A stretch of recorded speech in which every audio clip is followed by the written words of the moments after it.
This is John Drabinski, and you're listening to the Black Studies Podcast, a Mellon Grant-sponsored series of conversations examining the history of the field.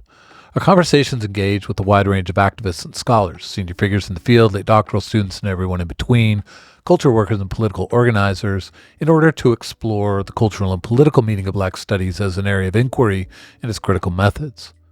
Today's conversation is with Saida Grundy, who teaches in the departments of Africana Studies and of Sociology at Boston University. In addition to a number of scholarly and public-facing publications, she is the author of Respectable, Politics and Paradox in Making the Morehouse Man from 2022. Across this conversation, we discuss the relationship between sociological research and Black studies work, the political significance of the study of Black life, and the complex intersection of movement work and research. Hello, Saida. How are you today? I am doing fine, John. It is a pleasure to be here. Thank you for having me on. Well, welcome to the Black Studies Podcast. I'm really excited we found a time to talk. I think your work is really interesting. I think you have a collection of methods and interests that are so important for the field of Black studies. And so having your perspective and your thoughts on this series is really important and really exciting for me and my collaborator, Ashley. So just wanted to say I appreciate you making the time, especially this is end of the semester when it would be perfectly fair to say, contact me in February. Right. And then in February, Black Studies Super Bowl, basically. Literal Super Bowl and the Black Studies Super Bowl. So That's a good point. So contact me in March. Let's push it off. Right. To Women's History Month for the gender scholars. Right. All right. We'll see you in April. We'll see you after Easter, something like that. Right. So, but here we are. So hopefully this will be a pleasurable way. I wrapped up my classes yesterday. So for me, Excellent. This is a nice return to things I actually care about before I have to do grading and all of that. Excellent. But obviously we'll get into talking about your work, talking about the field of Black studies and all of that. But I wanted to start instead with maybe a more personal question. Sure. Which is to ask you to talk a little bit about what drew you to the study of Black life, what drew you to Black studies, and for me, always also the question, what sustains you in Black study and Black studies? Oh, absolutely. There are so many ways to discuss this because I was born into a family that was really a Black power and Black arts movement family. So I was really born into the movement. And if any of you all talk to sort of the gray, the hoary, generation of that movement, that a lot of the ones who survived, the ones who were not, ran out of the country, the ones who were not assassinated by the FBI, the ones who were not, who were not succumbed to overdoses. By the time that they were into their late 20s and 30s, a lot of them moved in the universities. It became like, okay, we're at a point in our lives where we might need to pay mortgages. And, my parents were part of that Black art movement generation, along with, the people in my village who really raised me, across the country, right? Chicago, Cincinnati, New York City. Some of them were out west, St. Louis. And that was very normal to me, the idea that universities could have these sort of hubs within them that were Black cultural spaces. So, for example, I'll tell you the story of my name. So Saida is, it's an Arabic name, right? And a Persian name. This is key. My father at the University of Kentucky, my father's from Kentucky. He went to undergrad at UK. He did not want to come back, but they were starting basically Black Student Affairs, right? What at the time was being called Black Student Affairs before the 90s when they renamed all these things, multicultural student affairs, et cetera. So not only was Black studies academically kicking off in the 60s and 70s, but often these universities, as sort of a sidecar to that, had Black student affairs, right? So it was this real institutionalization of the Black Power movement. My colleague Joyce Bell talks about this with Black social work, how Black power didn't disappear. It got absorbed into other institutions. So with my name, my father was head of basically Black student affairs at University of Kentucky. And he took this as, look, if I'm the inaugural person in this position, then the position has no real job description. It's what I make it, right? So he was just devoted to, I'm going to bring everything I think is important to this place, and then the University of Kentucky is going to pick up the tab for it, right? So it was, we're going to show, documentaries about Malcolm. We are going to have Black poets, Black playwrights. I was inundated with this as a child, but 1982, I was born in February 82. In the 80s, my father, true to form, is showing Black independent films, sort of having a Black independent film festival on campus. And there's this group of Persian students who keep coming. They're grad students. They keep coming to everything. And one day they come to his office and they put a tape recorder down on the desk and they say, we want to know everything about this Malcolm X, right? Like, talk. We want to know everything about Malcolm X, because they were planning the Persian Revolution. And they were so inspired by Black power. So one of their names was Ahmad. Ahmad was a family friend, almost like a godfather to me. There's no feminine version of Ahmad, but Ahmad had a brother named Said. And so I became Saida. So I was named basically in honor of the Persian Revolution and our connection, what that meant, that in true to Malcolm's form, that ultimately that Black power was going to be decolonial power, right? Wow. Ultimately, Black power, if it was truly Pan-African, was going to decolonize the world. And I feel that in my soul. So, how personal is Black studies to me? Let me, you ever see a kid who is born so inundated and incubated in a situation that it's like, oh, like if you were born to a whole bunch of chefs, would it surprise you that the kid becomes a food critic? Right? It's like, like yeah. This is me, right? So I was literally on all sides of Black studies. So my parents are also very artistic. My father sort of on the management side of archery. My father's a jazz man, ran a jazz concert series for about 50 years, still wears his pork pie hats. My mother is more on the Negro spiritual, what she would call Black classical music. My mother's trained in piano. She's been a musician her entire life alongside her, regular day jobs. And so from root to fruit, it was the people my parents really celebrated in our house were not celebrities. I know that the word celebrity means those who are celebrated, but I didn't grow up in a household where who Hollywood put on magazines were our rock stars. Our rock stars, it was like Vincent Harding, and it was Angela Davis, and it was Naeem Akbar. Was like, these were the people who I saw. The excitement in my mother's eyes was about them, right? It really wasn't about Michael Jackson. She liked that Michael gave to UNCF though, but so it's, I like this old school. right. It was even Black culture makers. Paul Robeson was like God. Paul Robeson and Du Bois were kind of gods in our house.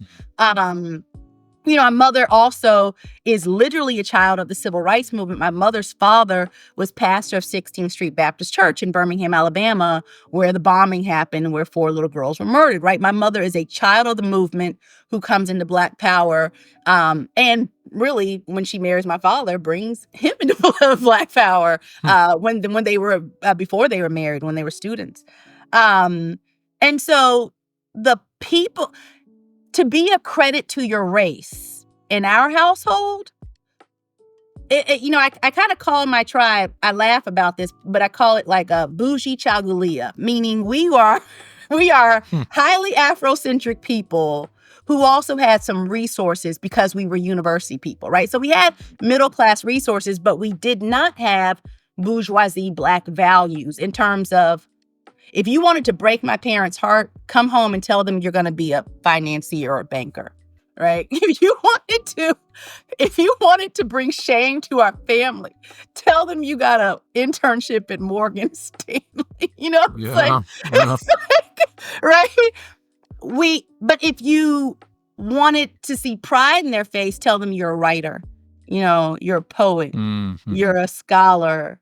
These were things that for them brought credit to what they were doing. And they also, coming out of the 70s, I'm a Montessori kid. My parents learned from other Black Montessori families. The home is the first classroom. And so we were quite literally bringing people in from the university into our home. Sometimes they stayed with us. So, we might, wake up and it would be, some documentarian, the soprano section of some choir was all, residents in our home. African continental grad students, right, who also went into my name. So it's very diasporic. So my journey to Black studies, I don't even think was a journey. I think that I was thoroughly dyed in the wool, and sociology, or at least becoming an academic, when I went to Spelman College, which also, my sister had gone to Spelman before me, which was she likes to say I didn't have a choice. My father said, "Oh, you can go anywhere, but my money's going to Spelman." And so when I went to Spelman, he said, "Oh, you have plenty of choice. It's just my money won't follow you." So it is choice technically. I have a philosophy PhD. I will just say that is a theory of agency. So when I got to Spelman, my sister had been there before me. So the deans knew me, some faculty, were expecting me. It's that little sibling thing. "Oh, you're little Grundy, right? How is this going to go?" And Dean Cynthia Neal Spence, who I love to this day, and who I'm in regular contact with this day. When I was 19 years old, on my 19th birthday, I came to meet with her in her office, I think because I was maybe still deciding a major, and she was our academic dean. And somehow that turned immediately into, her question was, "Have you ever considered a career in the professoriate?"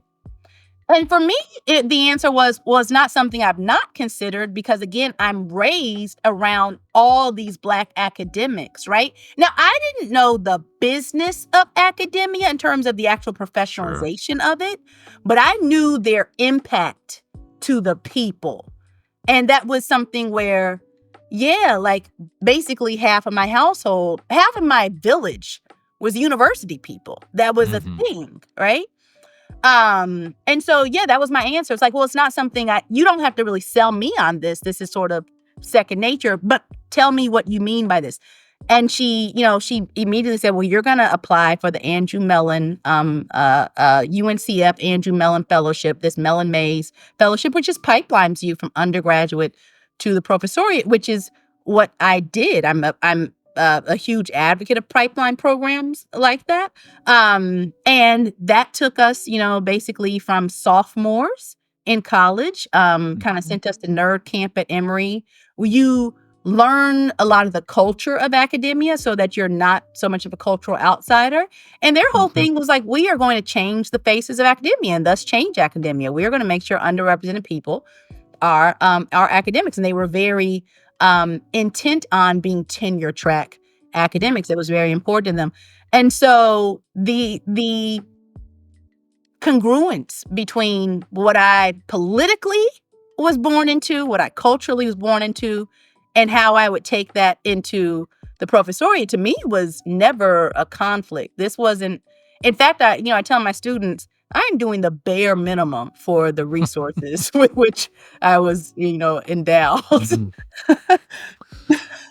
Well, let me ask you then, about, it's a fantastic path in story, because it's not, as you said, it's less of a path than it is, in some ways, maybe living up to your name. Yeah. Or living out your name, living up to absolutely a little bit too pathy. But that's fantastic. I was super interested. I was like, oh, I have to ask a next question. but but it does arrive at this question then of Black studies, which is a very intimate question for you as well as a professional question. Sure. Right. And how you imagine the field. I mean, it has at its origin two tension points, Yes. right? Yes. The cultivation of intellectual traditions that hadn't been studied in disciplines, had been neglected, erased by, disciplinary structures of the university. Black studies is that place where intellectual inquiry into Black life had a home. Yes. But it was, of course, also at this time in the late 1960s and early 1970s when Black liberation struggle had started to really question the boundary between community and university, between study and political radicalism. Yes. And so for me, this is something that this is something that I think we still wrestle with in the field, sometimes quietly, sometimes explicitly. And so for me, I just wonder how you imagine sort of what is the portrait of Black studies for you, and how does it relate to this sort of founding tension? So, and it's most essential. The most essential way I can describe this for your listeners is to say that Manning Marable, who was also a hero of my childhood and also just an intellectual hero of mine, Manning Marable always trained his students, and because I know so many of his students, he said, history is a weapon, right? History is a weapon. Mm-hmm. That this is not for us to navel gaze and to impress peer-reviewed journals and to impress ourselves. This is not discourse. This is not some meeting of minds for polite company and exchange of ideas. This is a weapon for the liberation of our people, right? Mm-hmm. Black studies, to me, at its essence, is not simply, and in fact, it's an intellectual tradition used as a weapon for liberation of oppressed peoples.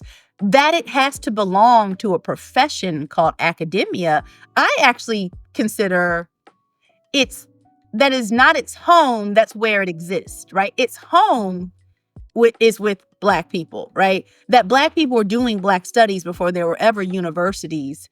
In fact, universities kept us out of that, right? Phyllis Wheatley is writing poetry when she's being accused of lying about being literate, right? We were doing intellectualism at a time when it was thought that Black people had no intellectual tradition. Egyptology, right? Egyptology is a field now, but what's the origin story of Egyptology?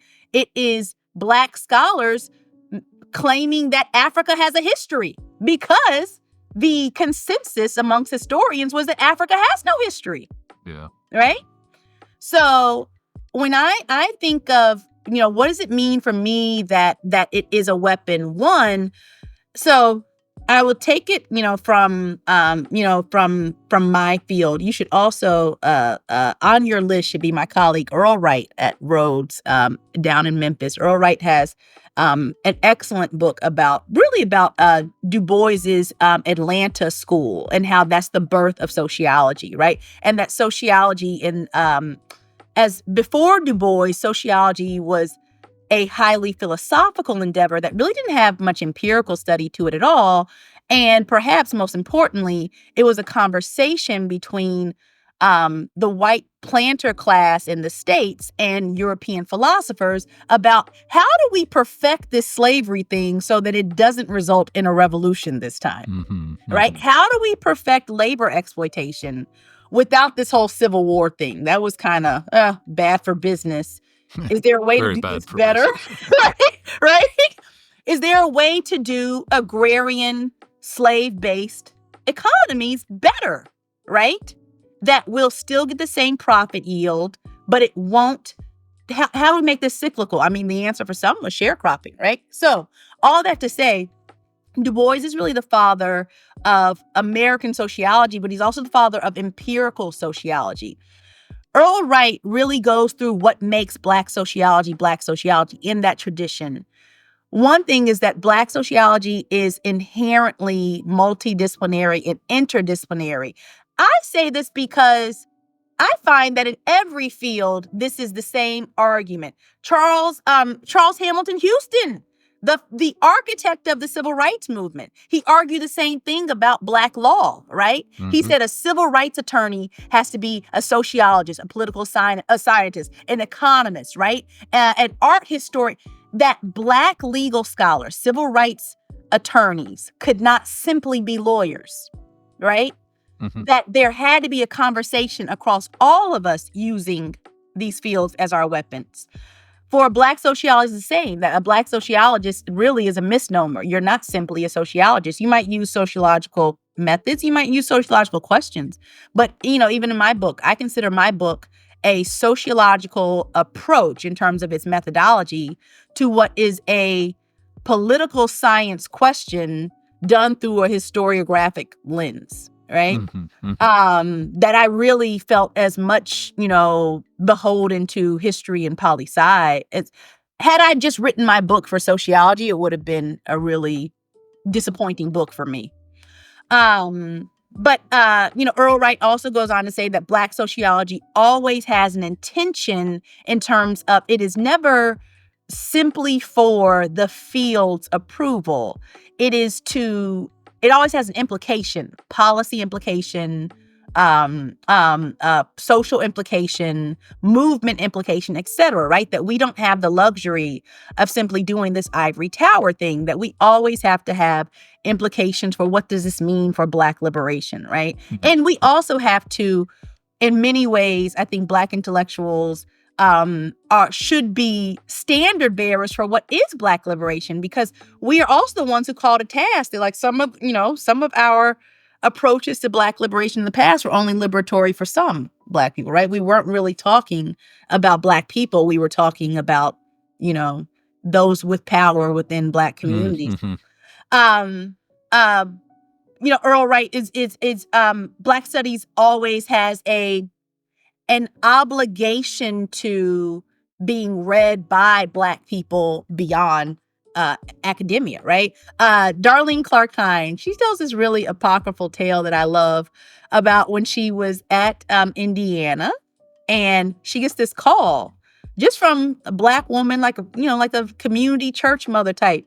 She says, "I think you should write a book about Black women in Indiana." She says, "Ma'am, I am such and such endowed chair at Indiana University. This is not how this is done. You don't call people and just tell them, what they should write." And Darlene says, "And then I wrote a book about Black women." So, That's awesome. Said, and then I ended up answering the call and writing a book about Black women. Amazing. So this idea that really this obligation that we are, in many ways, we are a research wing of the movement. We are in service to that, right? There are other wings of the movement. We are the research wing of it, right? I really love that characterization. Yeah. Can I ask you? Yeah, please. If I could ask you, because, talking about that research wing of the movement and thinking about, what is that research in relation to the field of Black studies, which is it has its own history that also folds, as you were saying, into all these other histories. By the way, I'm going to think about that Darlene Clark Hines anecdote for a long time. I love that. I'm waiting for my phone to ring. What am I supposed to write about? But say I won't.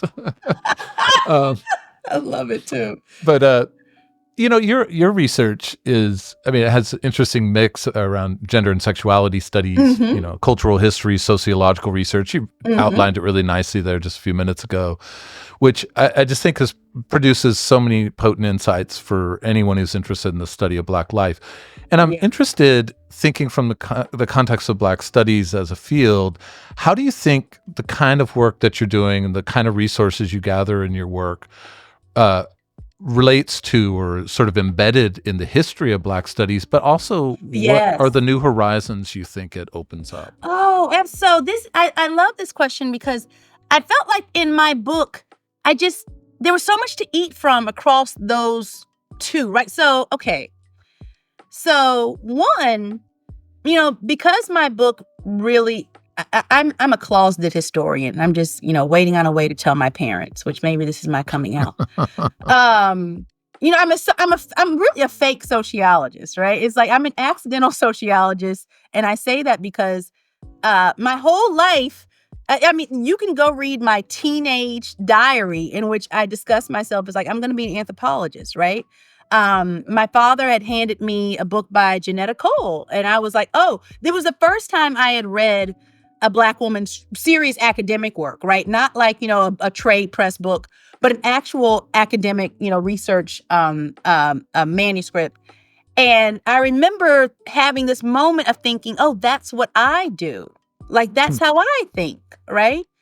And then Zora, right? And being like, oh, no, like, the anthropology is what counts, right? Like, this thing of the Black women who were on it were anthropologists to me. So Spelman College didn't offer anthropology as a standalone major. You got to do a joint with sociology. And I ended up, it was soc and anthro, and then I did joint with women's studies. Okay, fine. So accidentally soc in my undergrad training.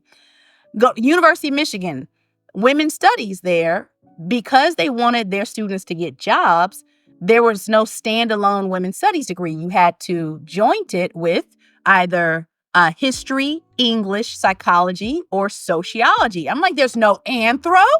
So once again, I am defaulting to soc. Soc and I ended up sort of accidentally in cahoots. It's interesting now because I think of myself as a Black sociologist, probably because I really like other Black sociologists. Like, we are definitely a tribe. And of the social sciences, we have a critical mass. I mean, ironically, anthro would say, oh, there's like 20 of us over here, right?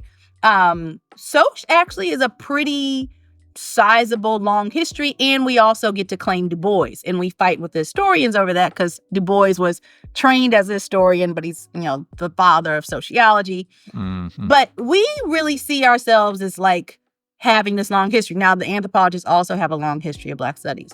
But with that, I will say, to your, I'm trailing from your question, which refreshed me how I got off track. No, you were talking about how your work is really embedded in that Black studies tradition. But I'm also interested because it does bring in all of these other things, the way you described your own book, not just being a sociological book, not just being one or the other kind of book. You were talking about horizons in the past. What do you think it opens up that's new? Yes. So here's what I will say. One, back to that interdisciplinary piece. Being forced to read outside of your discipline, or really not forced, really having the opportunity and the pleasure to read outside of your, so this was like, oh, I'm going to go read Joy James, right? Joy James, who is like, I consider her one of the gender historians, particularly when it comes to Du Bois, right? In his actual corpus. And it was like, oh my gosh, like when you read, I had the pleasure of taking history courses at the University of Michigan because remember, in women's studies, you had to take these electives and they were like way outside of sociology because sociology didn't have enough gender electives. So I was taking comparative literatures. I'm taking English. I'm taking history. Hannah Rosen, shout out to you if you can hear this. She was my professor, one of my history courses there. She said, every sociological question has a 100-year-old history. And she brought me Michelle Mitchell. That went into my book. Thank you, Hannah Rosen. And something about that snapped in my brain. Like, that's exactly what I've been trying to say, right? It just like rubber band cracked, right? And so I was like, yeah, and I don't need permission to do that. Like, that's how I think, right? And I'm actually frustrated with sociologists who think that the social issue they're studying started when they started studying it. It's like, what are you talking about, right? Why have you not read Black historians? So all that to say, when I got into the wonderful world of Black feminist historians, one of my entrees into that was that Hannah Rosen also gave me Michelle Mitchell's book. Michelle Mitchell, who's at NYU, who has a book called Righteous Propagation. as a sort of shout out to Evelyn Higginbotham's work, right, on respectability with righteous was in her title as well. And she talks about basically the gender and sexual respectability campaigns coming out of emancipation. And I'm reading this thinking, this is what I'm trying to say is happening like at Morehouse. Like the same idea of the stakes of Black citizenship and of particularly the stakes of Black manhood will be about performing it to a white gaze, right? And so in reading that, it was like, oh, this is, again, how I think. This is how I'm going to piece my stuff together. So one, getting into my book was like, oh, the issues you're approaching have been so replete and consistent within all issues of Black struggle that you just need to say it again because Joy James and Evelyn Higginbotham and Michelle Mitchell and Tara Hunter and all of them said it before you. But why don't you just say it for sociology? There has been no Black uplift movement that was not a gender project. Right? Just say it for the sociologists in the back. Never has there been a Black uplift movement, a Black advancement movement that was not staked on gender. Right? So that's where I saw myself as really just like, okay, and I'm just saying this sociologically, I can do this as an ethnography. And then for the new horizons of it, it got really exciting because then it's like, oh, wait a minute. Sociology is also bad at this other thing in terms of the way we have done Black masculinities. We've done it, right? And the way we have done Black gender theory, Black queer theory, we do it a little bit, but we don't do it nearly as well as the humanities. So then it's like, well, the Black literary scholars have been they're chef's kiss on this. So once again, it's like you have to go read them. You have to go read Jafari Allen, who's a Morehouse grad, right? You have to go read. I was reading Devin Carbata. I was reading Black legal scholars who were talking about this stuff. It was for me a smorgasbord of it was a relief, actually. I'm so relieved that Black studies is not just Black sociology. And I love Black sociology and feel it's my intellectual home. But I was so relieved that I didn't have to write a book that was just beholden to where Black soc was or where sociology was in the conversation, not really Black soc. Because it was like, oh, wait a minute. Not only is there this 100-year history, behind me, but there are these horizons in front of me that Black queer studies has been doing. And I was using, in my book, I was using Paris is Burning to explain how business classes were taught at Morehouse. Because to me, it was very obvious that this was realness culture. That it was to me, right? So it was and I felt so free by the Black studies freed me.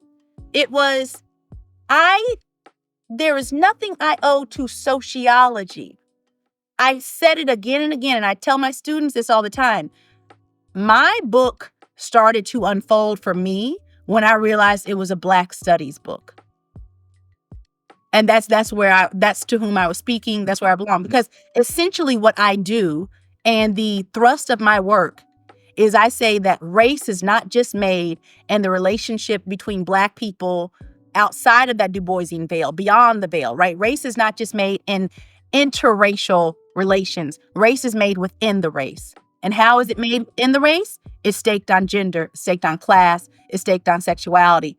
And, Kathy Cohen became this huge model for me because Kathy Cohen's work on Boundaries of Blackness was about how do Black political agendas get set, right? And how they get set based on these power dynamics within the race, which she used HIV/AIDS to say, look, if linked fate is real and if Black people are really deciding our political agenda based on this idea that we all have a common fate and a common obligation to each other, then AIDS should have been the top of the Black political agenda in the 80s and 90s. Why wasn't it? Why wasn't that the conversation? Every Black beauty shop and every Black salon, every Black pulpit. Why wasn't it? Because who was AIDS affecting? hyper-marginalized Black people, queer, poor Black people. And all I did was flip that and say, yes, it's not just that some Black politics are associated with hyper-marginalized people, it's that Black people in power, cis, straight, bourgeoisie, upper middle class men can actually usurp moments of Black crisis and make it about them when it should have been about marginalized Black people. Mm-hmm. You know, that was my framing. So, I mean, in some ways, you may have already given a bit of a not a bit, a very substantial response to this question, but I'll ask it anyway. Sure. You know, it's 5+ decades of Black studies. Yeah. And so thinking back on Black studies as its history and in this moment that we're in, you know, into 2024, what do you think Black studies has done well? But also, what do you think it has not done particularly well? Oh, this is such this should really be someone's dissertation. In fact, shout out to Chad Williams, who is writing his second book right now. Excuse me, not his second book, his fourth book. Third. Right now it's on Black studies, right? He's on the podcast, so he's came out in I wish I had the number in front of me, number 40 something. So shout out to Chad. Ashley talked to him on the podcast. Yeah. Very much looking forward to Chad's book on this, because I know the level of the Chad Williams rigor, and that Du Bois World War I book was phenomenal. Yeah. Absolutely. So with that, speaking from where I sit within the field, there have been many times historically where I do think we've used it properly as the weapon, as Manning Marable told us to. I think right now we just have not advanced our tool. Like maybe we're still fighting with bayonets, like in a cyber warfare era. That, for example, you know, what you're doing now. I just had this conversation because many of us are anticipating. Look, if you go back and study McCarthyism, like, do you realize, like, Black studies in the 30s was far more radical than it was, you know, post-McCarthy, because McCarthy got rid of a lot of people, even at Black colleges. Like, I was reading, Jonathan Ives' History of King, and they talk about, you know, King at Morehouse and the professors with whom he was very close. And these were radical professors. These were socialists, as King became a democratic socialist, right? And by the 50s, they were out because there was a bludgeoning of Black radicalism that happened nationwide, and Black colleges were, you know, subject to it too. In which there's really no safe place to hide for the Black socialists were real anchors of the Socialist Party, of the socialist movement. Coretta Scott King was socialist, right? And Du Bois was a communist, and Du Bois when he is put on trial, he really has this real change of consciousness, his class consciousness. And he says, it wasn't the bourgeoisie who had my back, it was the Black working class. And he really switches up a lot of his sort of class political orientation in that. What do I think we have done well? I think that we have a natural written record, right? And that written record, even though publishers, you know, make some of our books out of press, that written record is hard to destroy because we build off of it so much, right? So we are actually we're the fern that keeps growing our own seed, right? So I always say that, you know, of a people, what do we know archaeologically about a people? What do they leave behind? They leave pottery, they leave, you know, material artifact. But people who leave writing are people who are very hard to say weren't ever here, right? Mm-hmm. What have we done well? We've also been at the actual tables of Black movements. I mean, this is not hyperbolic. It's like, Black academics were framing Brown v. Board, right? That was Black psychology. Black psychologists made Sesame Street, as we were talking about Muppets earlier. It's like there are things we have said, no, we will actually use these studies to do things like prove that separate but equal is not a thing, right? So that's the tradition that I so cherish. What have we not done well? I would say, and I speak for our generation of it, I think that because academia has shifted, because we are replacing tenure track lines with adjuncting, we are in more vulnerable positions with these universities. So what we've done well is we've been more on the hamster wheel of just the profession without real sort of space and attention to, oh, this is what the movement did. And I want to talk about this in very pragmatic ways. You doing this podcast, I just had a whole conversation, like a whole backroom conversation about look, a group of Black academics, we met with a consultant, like a publicity media consultant. And we're like, yo, what's coming for us and what's already happening, this is not hyperbolic to say it's an attack.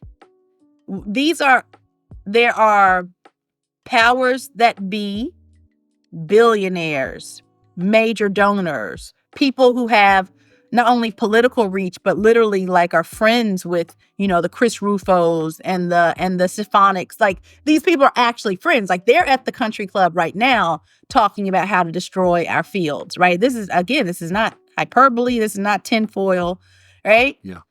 I'm being literal in terms of there are people, and for them it's very personal because some of their children have been in our classes and they see us as not only radicalizing their children, but if you're a billionaire, what is your child but a vessel of inheritance? So we're fucking with their money, right? What's going to happen to them when they die and their children are giving away their money to Black causes, right? We are a direct threat to their line of succession, Logan Roy style, right? This is right. This is when Elon Musk, when his trans child says he's a liar and a racist, he sees us as the person who turned his child against him, right? This is not new. This was, done, in the 1960s. There was a conservative effort started at UNC Chapel Hill. How? Because conservatives were seeing themselves as losing their children to universities. How do we control universities to therefore control our children, right? Mm-hmm. So Black studies has always been seen, and in a gender way, I say this almost literally. So white people have always relied on Black women to raise their children. And in that, we are inside your household in your most vulnerable state. And so it's always this tension between a reliance on us, right, for labor, and also a knowledge that we could also slit your throats in the middle of the night. You know that, right? You have allowed your children to be raised by us. We could destroy your family from the inside. And so there's always been a white psychology about their children's relationships, right, to Black people, to Black women, right? So that is just bubbled up to, I think, this larger threat of what Black studies does to young people's minds. What, when they call it wokeness, they're not even hiding what that means. Now, woke is that's just their N-word, right? They're not even, when they say DEI, they're not even really masking it to the point where we have jokes about that now. I'm the head DEI in charge, right? They're not masking what they mean by these things. We have organized okay, 1, we have to get savvier. 2, we have to use some tools in front of us. So me personally, Saida Grundy, have been on a campaign of podcasts are really perfect because I think of what are the barriers to participation for a typical academic in a typical week for I love op-eds, right? I write op-eds all the time. That op-ed is going to take me out of commission for a week.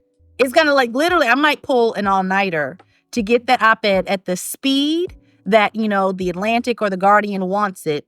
And then they're going to edit it to smithereens, and I'm going to lose all the in paragraphs, references I made to the scholar whose idea I was citing. And they're going to ask me for a link on something like, Patricia Hill Collins' idea. I'm like, well, there's no link for it. It's an idea. Yeah. There's no, I'm sorry. She doesn't have a hyperlink for like, you want me to ask Kim Crenshaw?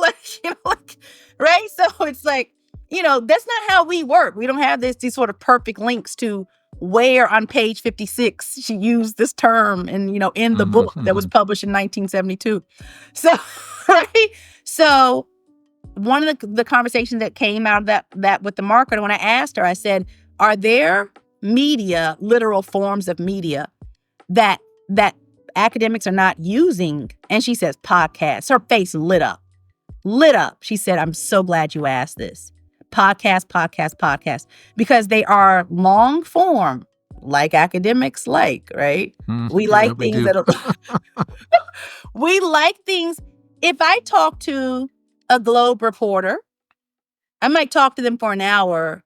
I'm going to end up getting 2 sentences in that story. And to me, that might not have been the point of what I was talking about, right? I'm sure that those 2 sentences fit in the sort of Tetris of you getting your story together, but that wasn't the point of what I felt like I was talking about. Whereas podcasts are highly accessible to the public, immediately accessible. It doesn't take much post-production, right? Compared to like a documentary, right? Sure. Doesn't take much post-production. It's the long form that academics want, and the barrier of entry is very low.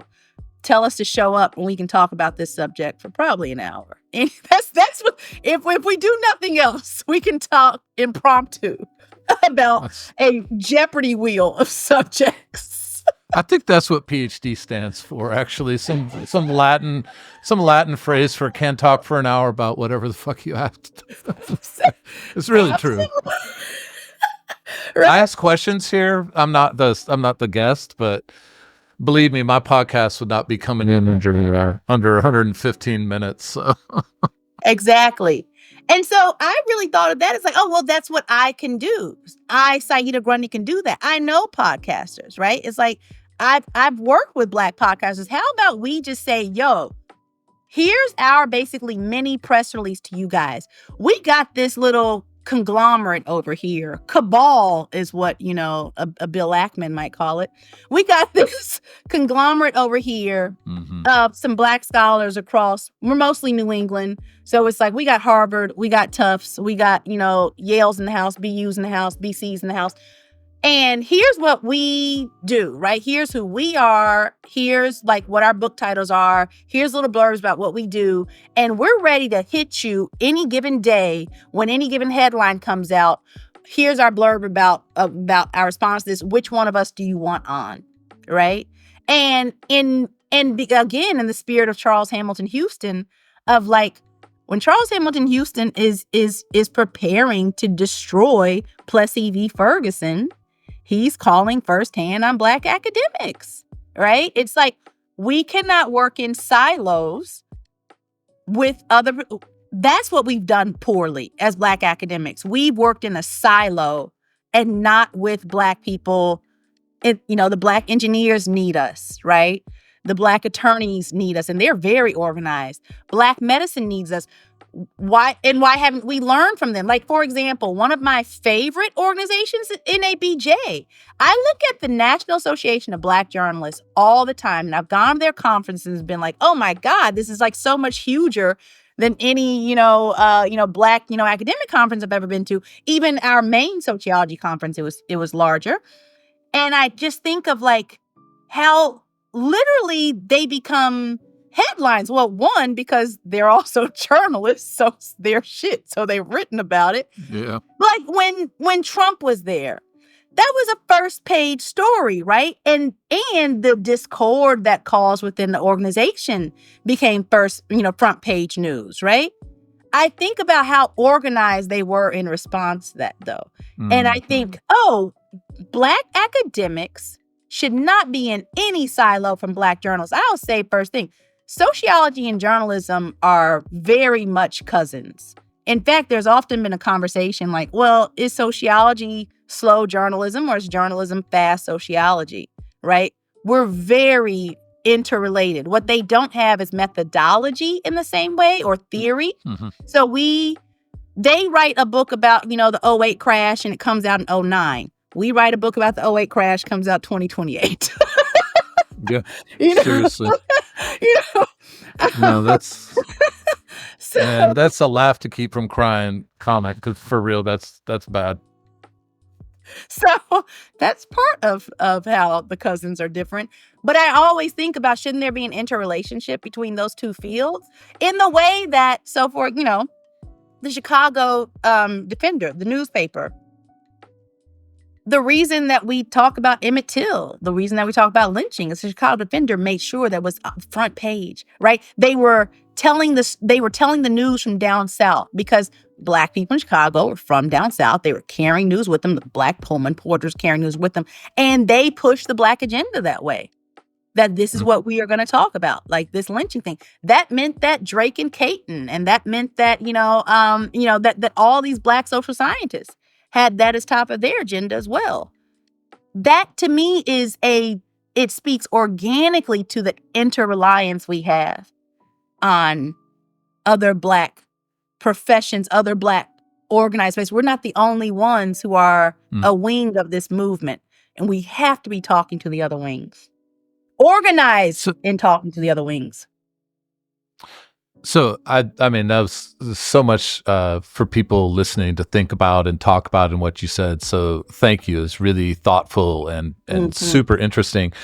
And I just as a sort of follow-up comment before my last question here is, I mean, the way you frame that in terms of have we lost the capacity in this particular moment, not historically, but in that sense, lost it in our moment, the capacity to be a weapon.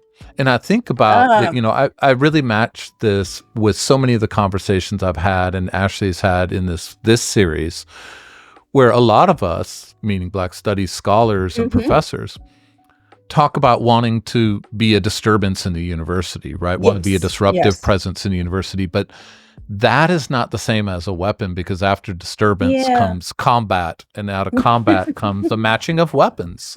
And I really mean that, because I've thought that a lot about when we make demands on a university, or we side with student protesters against genocide. We disrupt a certain moment there, but what is our weapon that comes with us? And I love the way you've outlined this whole range of things.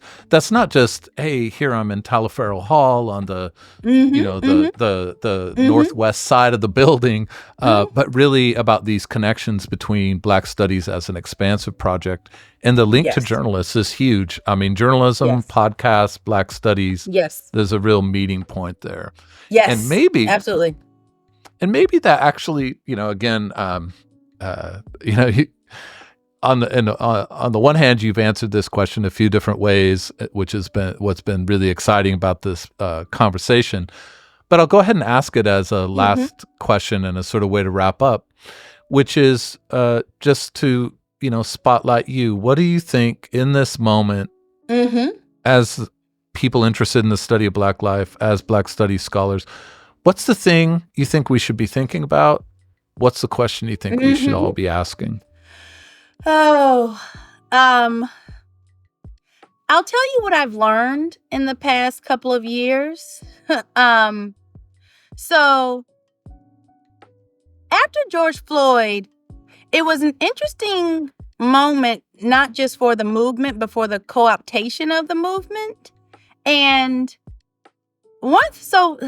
this gets to me personally, and also because I'm a really petty bitch. So part of it is I am too, so I appreciate that.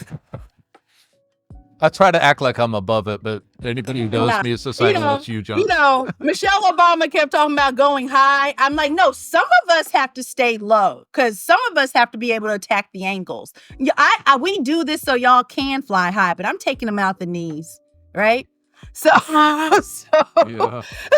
Some of us have to be the Tanya Hardings of this movement. So I really watched the movement, and not the movement, I really watched what happens in the way that Malcolm warned us and in the way that Ella Baker warned us. And, it's like in terms of, again, this is not hyperbole. Go read the FBI files or read secondary sources. Read Jonathan Ike, read Leah Wright Rigueur, in which the effort to take out King was also about replacing King for the FBI. And so before they could get to him and actually take his life, they were like, well, let's just take his charisma. Let's take his platform, right? And one of the efforts was, we'll prop up our own Black leader. And their idea was Samuel Pierce, who was like really odd because that could only be a white man's idea for who Black people would gravitate towards, right? It's just, it's H.W. Bush and like, oh, you want a Black? I have one for you. It's Clarence Thomas. I know you all are, Thurgood Marshall is who I'm replacing, but I know what you people want better. You just want a Black, right? Like that's it, right? And I recognize that post George Floyd, there was that, right? So it's like I watched. Look, this is not a mystery. This is not this is not confidential. This is literally in the New York Times. I've been very outspoken about Ibram Kendi, right? I've been very outspoken about she's not Black Studies, but the Robin DiAngelos of the world. I've been very outspoken about people who were propped up to say, racial advancement won't require anti-capitalism. Racism's just a feeling. And, and if you read my book, this is evangelism. Racism's just, you've been converted because you read my book. You were a racist and now you didn't, right? Ibram's work, I think, was particularly devastating. And it was particularly popular amongst white people because it required nothing of them. It required nothing. They did not have to give up a single resource. All they had to say was, I was racist, but the good news is Black people are racist too, because Ibram Kendi just said that. And we're all racist. It's on all sides, right? And then I read his book and I'm no longer racist because I've been converted, right? I've seen the error of my ways and the coming of the Lord. And that was propped up. And it was the most anti-Black studies text, I think, to come out of the last 10 years. It was because it's essentially anti-Black studies because its definition of racism never has any indictment of power. In fact, he says, what is being an anti-racist? Well, basically, it's being against racism. Now, we would tell our students you cannot define words with the word, right? But there's this circular reasoning that he promotes because it allows him to avoid a number of things. One, it allows him to avoid Black studies. This is a man who has never made any substantial contribution to Black studies. In fact, I was really disturbed. It's going to get personal. To be a Black historian, it helps if you have a degree in history, which he does not have a single degree in history. But it also, I think, my definition of a Black historian, or any historian, by the way, is your use of primary source material. Like, are you in the archives or not, right? You can't be using secondary and tertiary material and call yourself a historian. You might be a nice journalist. You might be a nice blogger. Like you might have a Tumblr feed, but you're certainly not a historian, right? Yeah. Like you can work for a magazine maybe, but his undergraduate degree is in magazine publishing. But all that to say, Black historians, first and foremost, are unearthing something about Black people from a primary source, right? Black sociologists are doing original data collection, right? We could not just rely on a tertiary and secondary study to say something. We, at some point, have to do original empirical work, right? Typically human subject work. Black political scientists, either it's content analysis, either survey data, it's something that they're unearthing, right? And so I say this because it got personal. Back to those parents of mine. I've never told this story publicly. When I was working with Ibram at the Center for Anti-Racist Studies, which was a misnomer in itself at Boston University. And, we were on perfectly good terms. I knew him before he got to BU. And the red flags were bubbling, but this wasn't in my true turn on him yet. And we would be, on Zoom calls and making small talk. And I might mention my parents, or someone would mention my parents, and the topic would become, "Oh, Saida, these parents of yours sound amazing." And Ibram would say, "Oh, I have to meet these parents of yours. They sound amazing." Someone brought to my attention that in his book that is based on his dissertation, there is a whole page on my parents and their student activism at the University of Kentucky and in the state of Kentucky. And I'm thinking, this is bizarre, because when you write something, it sears to your brain.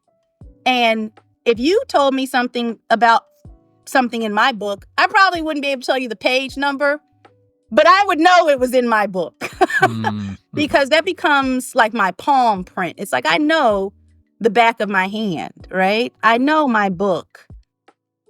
And I just found it a very odd and very damning testament for his investment in something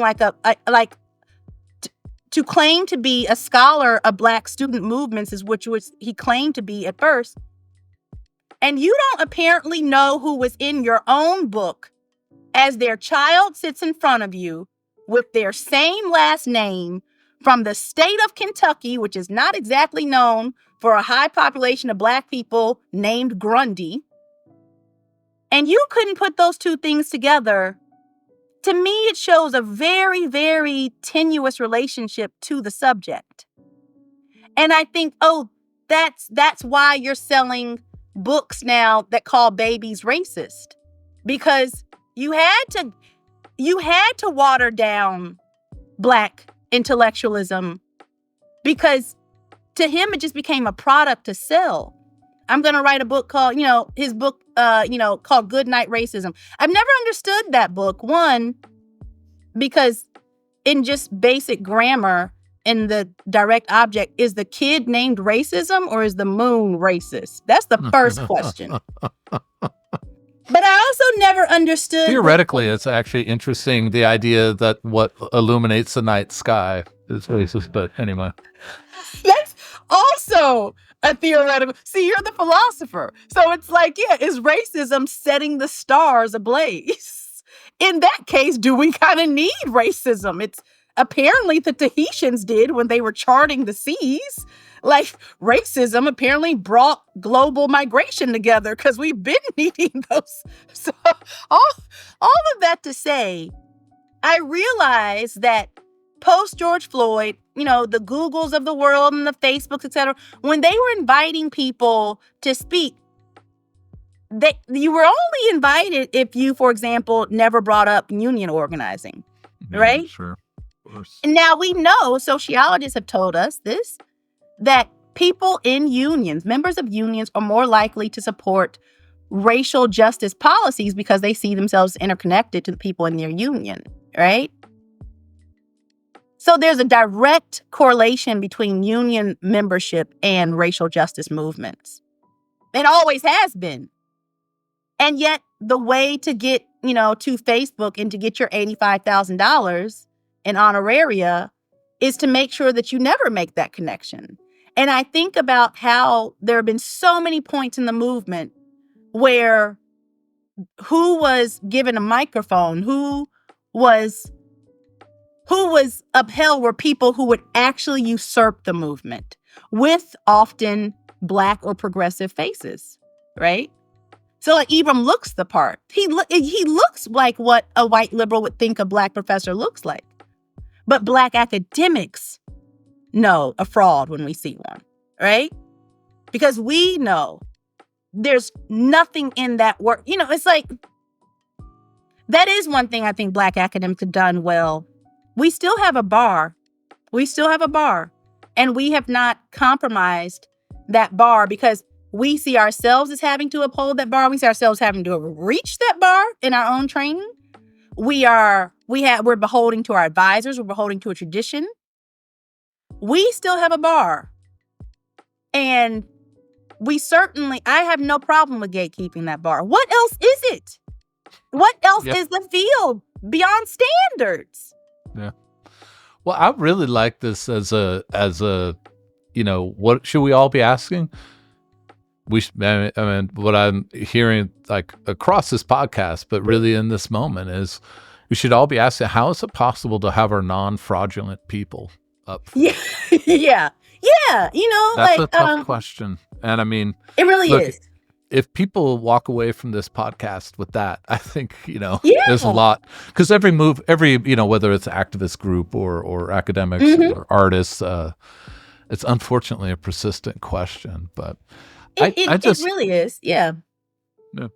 Also, people get corrupted within movements. So we're also aware of that. I say this as a gender scholar, that straight men with unchecked power, I've said this internally. I said this to my provost when I was bringing everything to the attention of BU higher ups. She wasn't really getting it. And I said, okay, I'll just put it this way. When's the last time you saw a straight man with unchecked power and unchecked money and it went well? Yeah. Was there an answer? Because I would love an answer to that.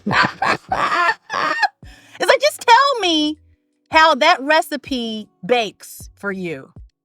Tell me a time when someone said, well, you know what? I have really too much power. So what I should implement is some checks and balances. Imagine maybe have a more democratic organization. Maybe have some oversight about my money, etc. That's never happened, right? And to philosophy, what philosophy has taught me, is I love it. And shout out to Black philosophers. I don't even read enough of you, but it's so essential to sociology because we consider ourselves theorists, or at least a good sociologist should have theory. And philosophy is the home of theory. I tell this to my students all the time, as you were bringing up Angela Davis. There was some list that went out on Twitter. It was like the 20 most important, contemporary philosophers. And Angela Davis wasn't on it. And I'm like, she is first and foremost a philosopher. And a damn good philosopher. You know what that just means? I mean, I know it's not telling me anything you don't know, but that just means people don't read Angela Davis. I think this semester I just finished up. I just finished up yesterday. I think it's the 6th time I've taught it, a single figure course on Angela Davis. And one of the first things my students say is, "Oh, I didn't expect her to be so hard to read." And they mean that as a compliment. Because they're like, "Oh, this is because this is serious shit. This is not." Listen. This is not sort of, I had my sort of quick ideas and impressions and an icon. She was trained by the best. Bell Hooks is a philosopher. Bell Hooks is a Black. Thank you. Bell Hooks is a Black girl from Kentucky who ends up going to Stanford. It's like she's a philosophical heavyweight.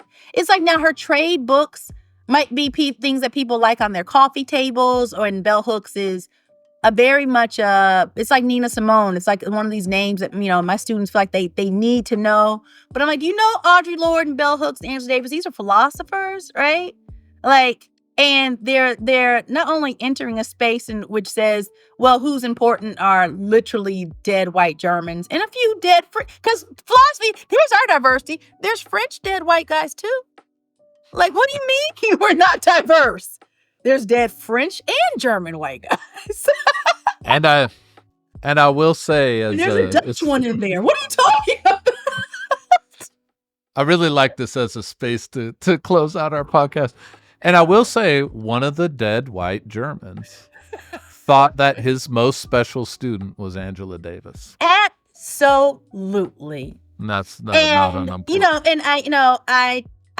I've written about this in op-eds, how Angela Davis gets commodified as almost like a literal icon, like a literal like an avatar, right? Yeah. Like it just becomes an afro and a symbolism of a movement. And I tell my students, the Black Panther movement, of which she was not a member. If I hear one more student calling her a Black Panther, if I hear one more grown person calling her a Black Panther, so I'm just Panther. gonna give you a parting little bit of pleasure. I heard one of my students say to another student who was visiting in the class, just had come and wanted to learn, and said something after class. I just overheard it. Said, as a Black Panther, and my student who had been in the class said, it was the Black Panther political party. That's different. And I don't know. I wanted to retire. I was like, I could just walk out. This is like one of these, let's get the credits here. It's like you can die happy at that moment. It really, I think of her and how much she is consumed. And this is something I would say that allows me to almost, back to my upbringing, to sort of track my intellectualism. Angela Davis was always upheld with demigod status, and her queerness was never discussed in our communities. Yeah. And I think that we took a compartmentalized version of Angela Davis. And I'm like, and her politics is highly informed by her queerness and her partnership in later life. And I think about that, her veganism has informed her politics. She talks about this all the time, like her aligning her justice with her diet.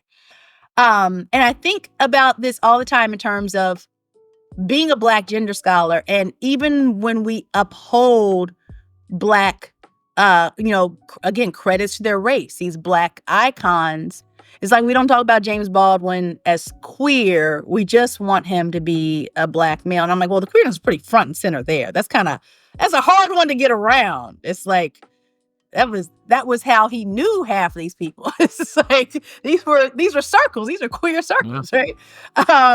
And the fact that, Black politics, again, and it's Black leftist politics and its overlap and interreliance with socialist movements.